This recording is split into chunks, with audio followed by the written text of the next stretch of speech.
On that day, December 12, 1985, two giants sat quietly in a small restaurant in Okubo, Tokyo. Blue Brody and Jimmy Snuka, the beast who made his name in the world of professional wrestling, and Superfly, were chatting over drinks. A regular customer of the restaurant called out to them.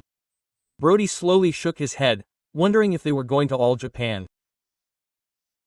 No, they didn't have the courage to do that, he said, his voice filled with fatigue and hesitation.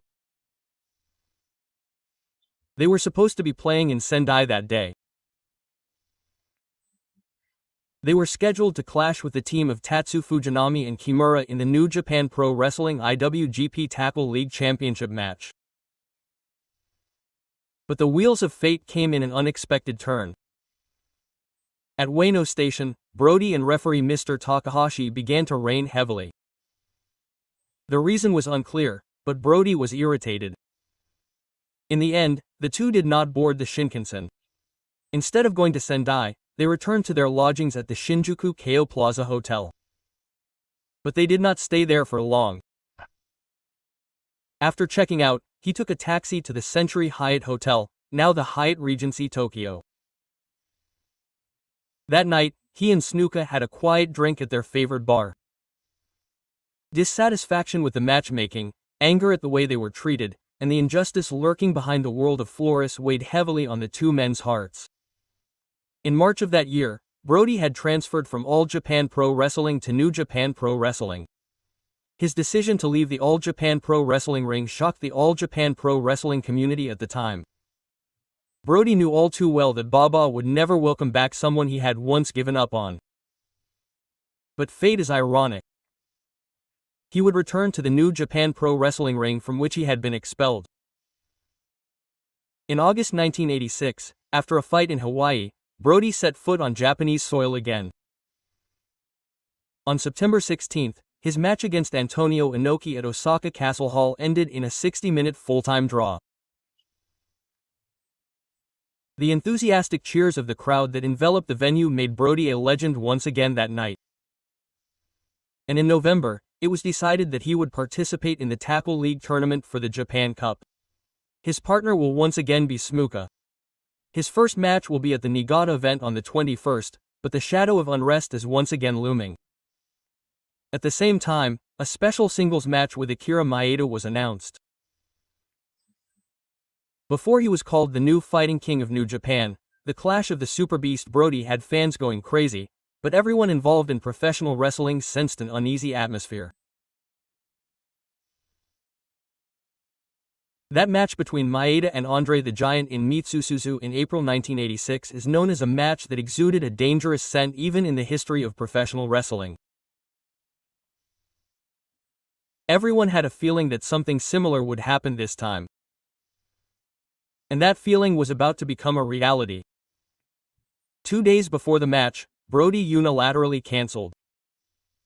A single phone call and no response was all it took to create a card with a hole in it. New Japan panicked. In the end, Masaharu Sakaguchi volunteered to go. He was the one who appeared in men's clothing. Maeda later said, "I thought they were trying to eliminate Frody and crush me."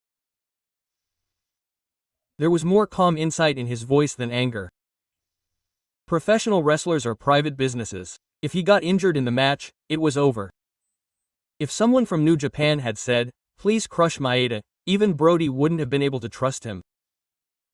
Maeda's expression as he spoke seemed to reflect the tension he felt at the time. In fact, there was an unusual atmosphere during the match with Andre.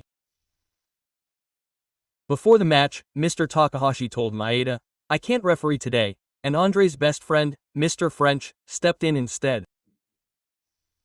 At that moment, Maeda realized. This was no ordinary match. Brody eventually left New Japan and returned to All Japan Pro Wrestling in 1987.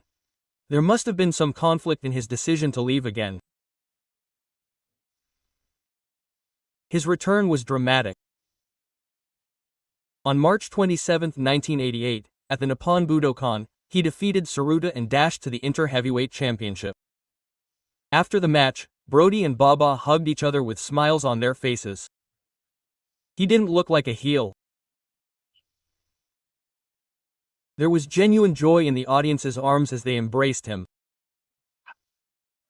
He tells a story behind the referee. He begged Baba to let Brody go back to him. Baba said he had been asked so many times that he had no choice. Brody also laughed when he said he felt awkward in the dressing room. But that wasn't regret. He had already found a place to call home in the fight. He continued by saying that the All Japan fans were warm. I'm sure Brody enjoyed coming to All Japan. When he took the intermission, many of the spectators were in tears. Even Baba nodded quietly. He was glad he came back. Brody was a violent man, stubborn, and more sensitive than anyone else. He was a monster in the ring, but when he left the ring, he was a man who cared about his teammates. His selfishness was the flip side of his New Year's message. He loved professional wrestling, he loved his fans, and he was proud of his fights. A man who everyone feared and everyone respected. Blue Brody. The many legends he left behind, they are a record of blood, sweat, and soul. Brody's back as he spoke alongside Snuka on a winter night in 1985. Many battles and suffering were already engraved on that back. And even now, the long-lived beast from that day continues to haunt the hearts of professional wrestling fans. That ominous night and the bitter farewell all became a part of Mr. Pro Wrestling. Every time he stood in the ring, Brody would shout. Even now, that shout echoes in an arena somewhere far away. And we think of Brody, you are the eternal warrior. Even after leaving the ring, your soul remains in the ring. That was the way of the man known as Blue Brody. The applause of the All Japan fans, the stares of the crowd, and the story that the entire pro wrestling community sent him. Brody's story will never end. His existence still lights a fire in the hearts of young wrestlers. The man who taught them what strength is, what pride is. The small words he spoke that night at the bar, I have no courage. Perhaps those were actually the true feelings of a man braver than anyone else. Because he always fought for his life in the ring.